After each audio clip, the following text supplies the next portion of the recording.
Welcome to the Times of Israel's What Matters Now, a weekly podcast drilling down into one issue facing Israel and the Jewish world right now. I'm your host, Deputy Editor Amanda Borschel-Dan, here with our editor, David Horovitz, in our Jerusalem office. David, thank you so much for joining me today. Sure, Amanda. We are here for a free-flowing conversation to give our listeners a bit of a glimpse of where Israel is in this very fraught moment.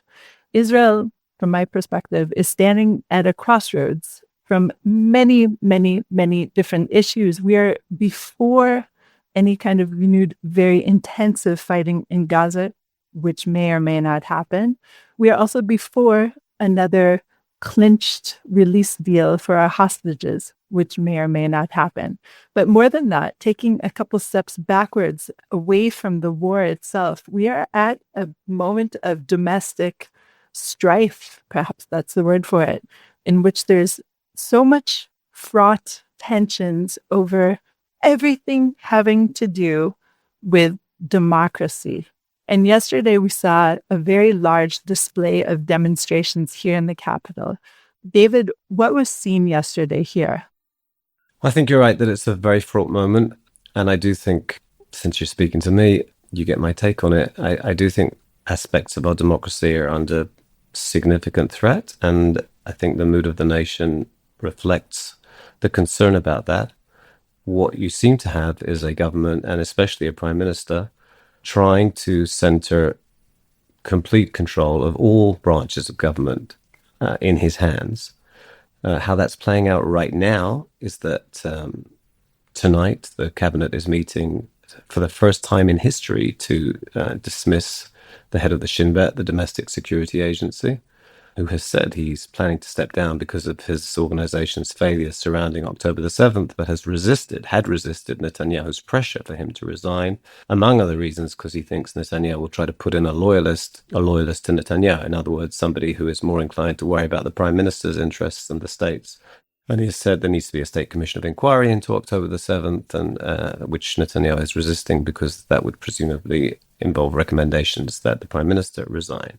So that's supposed to happen tonight. And then on Sunday, possibly, we don't know, the date has not been confirmed yet, the cabinet, the ministers may be asked to vote to remove the attorney general, who has been telling Netanyahu, among other things, that you can't fire the head of the Shin Bet without, first of all, consulting with her, presenting adequate cause. She's also concerned that there's a procedural issue. The Shin Bet chief is one of 7 high-level appointments that need to be approved and also rescinded by an appointments committee. Netanyahu, in his note to the ministers, telling them that they're going to be voting tonight, asserted that this consideration was not the dominant legal consideration. They do have the right to fire the head of the Shin Bet. And in that context, you had in Jerusalem yesterday several tens of thousands of people demonstrating in various places, including near Netanyahu's residence, for many hours of the day. And the demonstrations became somewhat violent, some confrontations with police late in the evening. There are more demonstrations today. There will be more demonstrations this evening. There are lots of people in Israel who think Netanyahu is well within his rights and should be, it's great that the Shin Bet has huge culpability for the war, that Ronen Bar should have gone just as the chief of staff voluntarily stepped down once the IDF had finished its probes. The Shin Bet presented its probes into October the 7th. Earlier this month, and this was the time to go, there are plenty of Israelis who think the Attorney General, or they buy the argument from Netanyahu that the Attorney General and the Judiciary, this is also an argument by the coalition, have taken unwarranted power and defy the will and right of the elected coalition to determine policy. And there are a lot of Israelis who feel very differently, who feel that, as I do, that Israel does not really have 3 branches of governance. It only has an executive because the legislature is powerless before a majority coalition. So it has an executive and a judiciary. So in another way of putting it, you have the elected leadership and you have the legal law enforcement system. And what I see happening, and I think many Israelis see happening, is the ongoing effort, so far going quite well, by the political echelon to marginalize and ultimately defang law enforcement in one way or another. Along with the things I've mentioned, there's also legislation moving forward. It might be voted on next week to change the constitution of the panel that chooses Israel's judges. It will become much more politicized. It is a framework in which really elected judges throughout the system will have sort of political masters. And there's a concern, of course, that they will worry that this or that decision that they are minded to take will be problematic for their political masters and will affect their promotion and so on. And there's other legislation coming along, which was stalled in 2023 because of mass protests, and then of course came the Hamas invasion, that would radically constrain the capacity of the Supreme Court to intervene in pretty much anything that the government does. So this is, a very, very troubling process. In terms of public mood, I mean, there's some points that are worth making. For example, on the issue of the Shin Bet, and the chief of the service and his willingness to resign or the appropriateness of firing him. Surveys until the last few days showed that most Israelis thought that he should resign because his organization failed to assess properly and therefore protect against Hamas's invasion. But once Netanyahu on Sunday had said he intended to fire him, there's a plurality of Israelis who think that that's not appropriate. Many more Israelis think that this should not be happening. Netanyahu should not be firing him than think he should. And most Israelis in that poll, I mean, we shouldn't get too carried away about polls, but most Israelis in that poll believe that Netanyahu is firing him for personal rather than substantive reasons. And maybe one last point at this stage, which is, and you mentioned it, there's an investigation that the Shin Bet and the police are carrying out against one or more. I mean, I think more, but I'm not sure how many more are ultimately going to be found to be at the heart of this. But one or more aides in the Prime Minister's office, who it appears allegedly were being paid by Qatar indirectly, but traceably during the war while working for the Prime Minister. And this is a scandal that's become known as Qatargate. There's a pretty far-reaching gag order on what we can say about it. But two more of Netanyahu's aides were questioned. Yes, they were arrested, questioned under caution, and released about their alleged involvement in this affair. And that's just, that's not a marginal thing. There's an allegation, really, that made by Netanyahu's critics, that his whole timing of all of a sudden, after 17 months, he's decided he can't trust the head of the Shin Bet anymore, has something to do with this investigation that is being carried out by the Shin Bet and by the police on the orders of the Attorney General. That's how law enforcement works. So that too is pretty central to what's going on right now.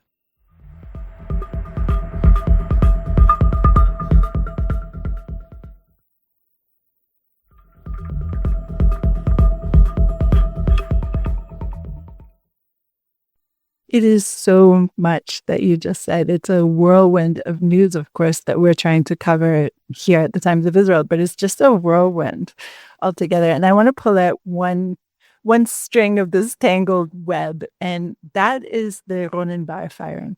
Now, cast your mind back, David. In March, during the first initial rollout of the judicial overhaul, prior to the war, our Prime Minister, Benjamin Netanyahu, fired his then defense minister, Gallant, and the whole country erupted. We're talking about a general strike that happened after that. There was such huge protest for this firing. People, I think the number was even hundreds of thousands of people took to the streets immediately, spontaneously, the night of the firing, the next day, huge general strikes. So many people were on board protesting against this particular move by our Prime Minister. And yes, after Benjamin Netanyahu again decided to fire somebody in a high-profile position, in this case, Ronen Bar, immediately there were responses from, for example, the university presidents who were protesting this move. But I didn't see this huge outcry. I didn't see this huge taking to the streets. And you have to wonder, it could be so many different factors, but it could also just be the factor of we are so beaten down after these 17 months of war that you have to wonder, where should the focus go? Should it go on the collapse of our democracy, or should it go, for example, for trying to get the hostages out of Gaza? Or is it just all so combined and meshed that you cannot separate the two anymore? I think there's a considerable degree of despair. There were pretty large demonstrations yesterday, but you're absolutely right. Nothing of the order of March 2023. I mean, if we want to cast our minds back, we should cast our minds back just a little bit further, really a couple of months before that. The government took office at the beginning of 2023, and the very first major agenda item that it put out there was this overhaul of the judicial system. And the plan was to get it done really fast. And I mentioned before some of the elements of it, some of which are going through now, some of which are heading our way again. But the goal was to do this very quickly, to radically limit what the justices can intervene on, to change the composition of the Supreme Court, to change the majorities needed, to provide for legislation that could overturn Supreme Court decisions, and so on. And there was tremendous ferment. This was not what the government had run for. The coalition parties, this was not presented to the public as, hey, elect us and we will be radically reforming the judicial system. And it was a bit of a shock. And people were shocked, and people were very unhappy about it, a lot of people, and there were very large demonstrations, not just one. And then it got to the point where the defense minister of the day, Yoav Gallant, publicly, having said this privately to Netanyahu, said, you have to understand, this has to stop. Not because I disagree with the reform, he actually said at the time, but because I can see that this rift is dividing Israeli society, and it is entering the ranks of the security services and the military hierarchies to the point where it is coming to constitute a tangible threat to Israel's security. That's what Gallant said in March 2023, and Netanyahu fired him. And hundreds of thousands of people, as you said, took to the streets because why are you firing the defense minister for the crime of warning you that you're undermining Israel's defense? And Netanyahu was shaken by those protests, plainly. Rescinded the dismissal, did not go through with the dismissal. And then not many months later, of course, in the fall, Hamas invaded, and Israel was then preoccupied with an existential threat, and we're still involved in a war. What's happened since then is that Netanyahu has become more confident and less bothered by public protest. I think he's watched, and I think this is pretty clear, that he's also watched the actions of Donald Trump in the last few weeks. And I think that has further emboldened him. Radical changes being carried out by the President of the United States with no particular concern for opposition in parts of the public. And therefore, Netanyahu has pushed ahead, and he's pushed ahead now with really quite a dramatic move where the head of the Shin Bet is concerned, the Attorney General to follow, and so on. And he's also, he made statements last night about, he posted a statement, and he produced a little video in Hebrew, asserting basically this quote unquote deep state opposition to any right wing government in Israel, and that the whole sort of, I don't even know how to sum it up, but everybody who doesn't support his government and its politics is out to get them, and the various hierarchies that are ostensibly arrayed against him and the right wing in Israel. Some pretty startling assertions made there. These are not the kinds of things that Netanyahu was doing even a few years ago. Remember, claiming to be the victim of hierarchies that are preventing him from governing doesn't sit easily with the fact that he's been prime minister, longer than any other prime minister in the history of Israel, for almost the entire period now since 2009, and that he alone, really, after Bar is fired, as I expect he will be tonight, although we can talk a bit more about how this will be challenged in the courts and so on. He'll be the last one standing, really, in a central position in terms of culpability for October the 7th. And he's the person on whose desk the buck is meant to stop. He is determinedly resisting the notion that he needs to take personal responsibility for being the prime minister on whose watch Hamas openly advertised that it was about to invade, and then invaded and slaughtered 1,200 people. that he was the prime minister, declaredly. You go look at things he said, who wanted Qatari money to flow into Gaza, which, and this is not incidental, the Shin Bet's own published summary of its probe cited that money flowing into Gaza as a cause of Hamas's, or a factor in Hamas's ability to prepare and carry out that invasion. There's reportedly an annex to the Shin Bet probe, which goes into more detail and asserts that the Shin Bet, several key figures in the Shin Bet for years, told Netanyahu that this was a mistake, that this money should not be flowing into Gaza. It is certainly asserted by some people that one of the reasons why Netanyahu has so suddenly publicly asserted that he does not trust Ronen Bar is that the Shin Bet, in its October the 7th probe, basically blamed him, at least partially, for policies that strengthened Hamas. So Netanyahu is less fazed by criticism. I don't believe that he's going to turn back now. I don't think he's going to rescind the decision to fire Ronen Bar. I'd be very surprised if he doesn't move ahead and try to tackle the Attorney General as well very quickly. And I'd be very surprised if they don't keep pushing through this judicial overhaul legislation. And if all of that happens, Israel will be a different country. If it does not have two efficient, independent branches of governance, in other words, if it doesn't have an executive and independent, efficient law enforcement culminating in the Supreme Court, then it will not be the democracy that it has been until now. There has been grassroots opposition against Netanyahu probably since he actually took office the first time. And in the past, 5-6 years, it's definitely gotten a lot stronger. During the COVID pandemic, you remember there were all the car protests, people arriving to the Capitol in their cars, if you recall that. And that was led by Shikma Bresler, who is one of the leaders of the protest movement against the judicial overhaul, of course. And there are many, many people who over the years have been protesting against Netanyahu, and yet he continues to win. So I guess my question is, David, with all the facts that you've laid upon the table here, why is it that the people of Israel, the state of Israel, continue to elect him prime minister? I think there's a few factors. I think one of them is, there are different periods where different factors had an impact. But right now, for example, every opinion poll will tell you that Netanyahu would not win an election if it was held now, that the parties that support him would not muster a majority in the Knesset. I'm not terribly convinced by that polling because he's such a formidable politician, because he's so articulate, because he's incredibly energetic.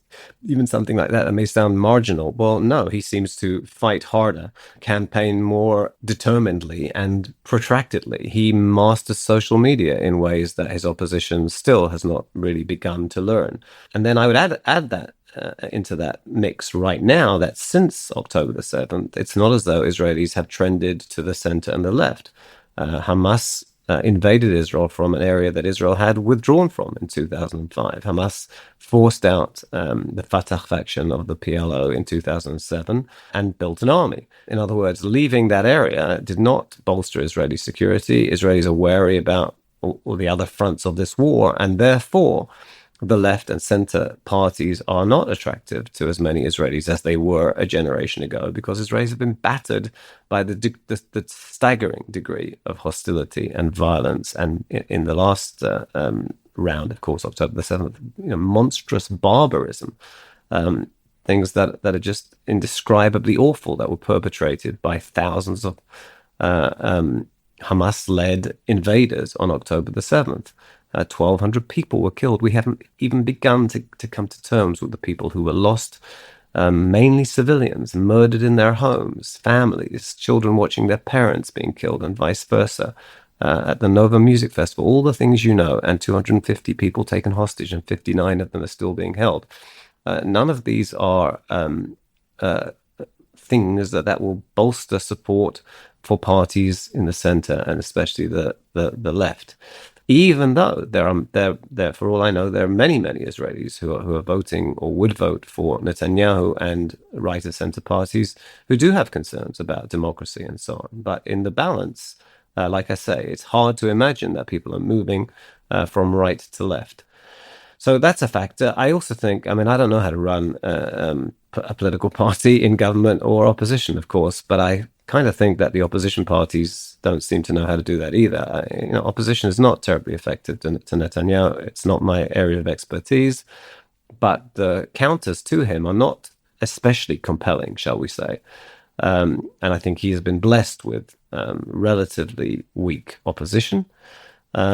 So those are some of the factors. I just add one other thing, which I think is really very important in the context of everything that we've been talking about, which is Israel's vulnerability or its exposure in a region filled with terrorist organizations, states sponsored by Iran, that are trying to wipe the country out.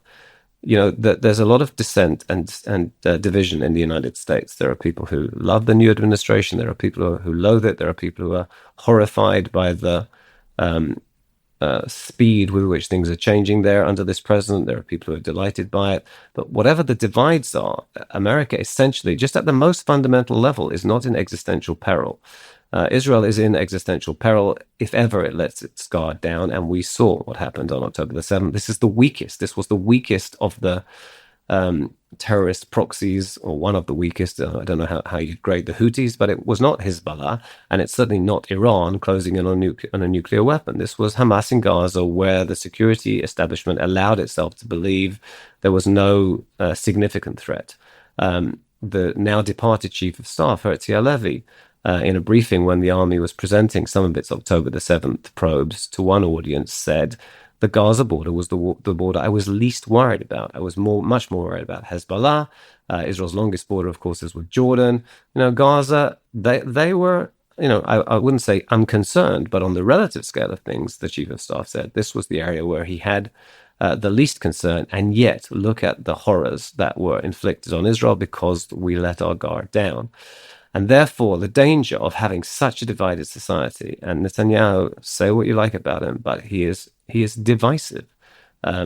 Anyone who doesn't support him is basically a leftist and a danger to the country. Well, on his watch, the worst thing that has happened to modern Israel happened.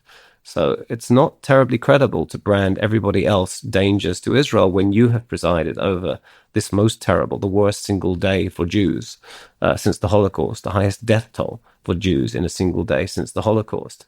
And to have this prime minister and so divided a country internally is so dangerous for Israel, potentially, again, existentially dangerous because of the unarguable dangers posed by the enemies without. And that's why, we're having the discussions that we're having with this degree of concern and candor and earnestness, because all of us, I'd like to think, certainly all of us delivering and trying to do the journalism that we do, want Israel to survive and to thrive. And we have two things simultaneously. We have terrible threats from without, and we have tremendous division from within. This is extremely dangerous for Israel.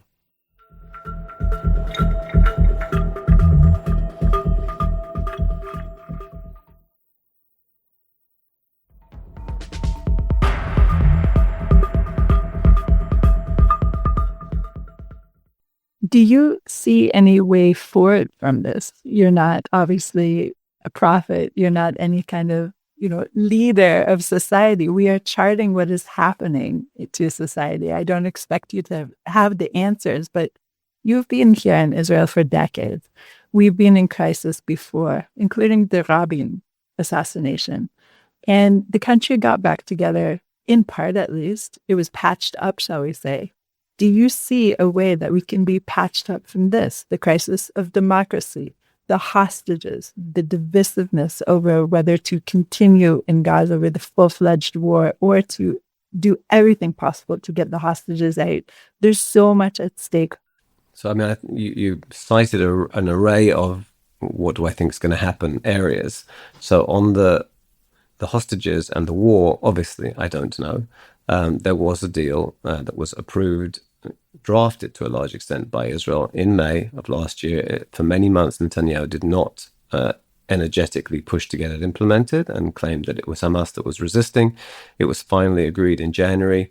33 hostages were released, as you know, 25 of them alive, 8 of whom we had known were dead or had believed, feared were dead, and indeed were returned dead. And there was meant to be a second phase in which what is now thought to be something like 24 living hostages would be released. Israel would withdraw from Gaza fully, and there would be a permanent ceasefire declared. That was the framework to which Netanyahu and Hamas were ostensibly committed, and that we have failed to move from phase one to phase two. Israel is blaming Hamas, Hamas is blaming Israel. But the bottom line is that had we continued, that's what would have happened.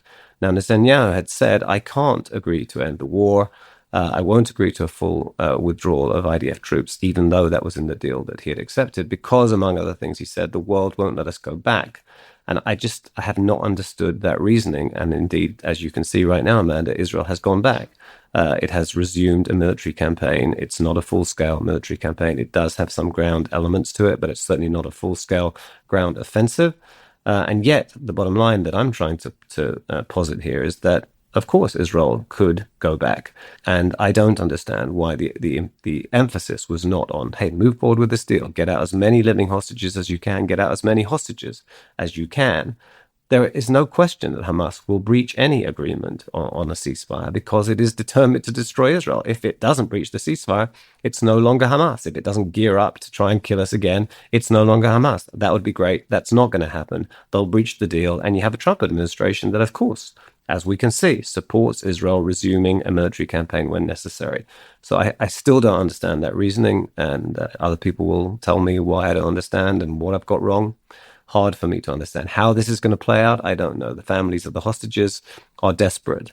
Their loved ones, in many cases, are known to be in tunnels, chained, being tortured, being abused, physically, psychologically, starved. And Israel, the prime minister is asserting that, first of all, he will no longer negotiate except while Hamas is under military pressure. In other words, he won't agree any kind of truce to enable negotiations. No, he will negotiate only when there's military pressure. So the families are concerned that the captors may kill the hostages, and they're concerned that the IDF may inadvertently kill hostages.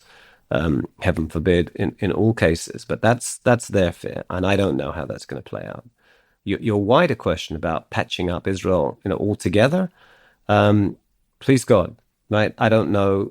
As you rightly said, we're not in the prediction business. We're struggling and trying to understand what is happening, what happened yesterday, what's happening today. Maybe we can get to what's meant to happen tonight. But it's not our business, and it would be foolish to try and predict how things will work out. There are wonderful people in this country. I think most Israelis want to maintain a democratic Israel. They certainly want to maintain Israel as a majority Jewish state. Those are the two broad principles. So long as most Israelis want that, then you have to believe that that's what we can maintain here. If that starts to change, if in fact democracy becomes less important to Israelis, I don't see the majority Jewish state concern ebbing. But I think if those two fundamentals are not broadly supported by Israelis, then the country will not be patched up. It won't be the Israel that the founding fathers anticipated, that the Declaration of Independence provides for. I don't think that's the case yet, and I think there are, like I say, I do believe that there's a majority of Israelis who believe very strongly in both of those foundational principles, which are not easy to ensure the maintenance of, especially in a region and in a period where separating from millions of people who are hostile from you certainly hasn't worked. It didn't work when Israel pulled out of Gaza. Terrible people took over and committed terrible atrocities against Israel, and therefore the notion of keeping a Jewish majority and a democratic state in this climate with those population figures and those challenges, it's not easy. But I still think most Israelis want to do their best to maintain it. Every once in a while, a quote jumps out at me from my high school literature courses. And the one that's jumped out at me throughout this conversation is, "We've come to bury Caesar and not praise him." And much of what you've said today is targeted against our Prime Minister, Benjamin Netanyahu. And I wonder, do you fully believe that if he were removed from power, the clock could be set backwards, that democracy would be less threatened, that many of the problems that you've outlined here today could be erased? Well, I want to stress that I wouldn't formulate that question the way that you formulated it. Many of the things I've said reflect concern about the policies of Prime Minister Netanyahu, that's for sure. If he's to be no longer in power, it needs to be democratically, one way or another. Either he can choose to step down, accepting responsibility as the person under whose watch October the 7th took place, or to put himself up for elections. He wins, he loses. The democratic process needs to be maintained. So let's just be dead clear about that. I don't think you were saying something different, but I just want to make that plain. I don't believe that if Netanyahu weren't there, that necessarily there would be leadership that is more committed to democratic and a majority Jewish Israel right now. In other words, if Netanyahu, for example, today said, I'm stepping down, I'm not sure who would take over, and I'm not sure that they would be, I don't know what principles they would hold to. I don't know who they would be. I think there are other people who could lead Israel. I wonder if after October the 7th, a new generation of people will try and enter politics with an emphasis on public service, not believing themselves to have been elected by the public and therefore empowered to do everything they want and never mind the public, which some in this coalition appear to believe, but rather representing the public and heeding the public's will and conscious of their obligations to the public. I think those are the kinds of people that we need in politics. I'm not sure they're all lining up immediately now, and I'm not sure that they would get elected. But that's what politics is meant to be. It's meant to be public office, reflecting the will of the people, serving the people, not placed above the people and indifferent to the people. David, I thank you so much for your very deep insights into this extremely nuanced and extremely fraught moment that we're living right now. Thanks, Amanda. Thanks for listening to the Times of Israel's What Matters Now. Please check out another installment next week. This episode was produced by the Podwaves. If you have any questions or comments about this or any other episode, please drop us an email to podcast@timesofisrael.com. Until next week, shalom.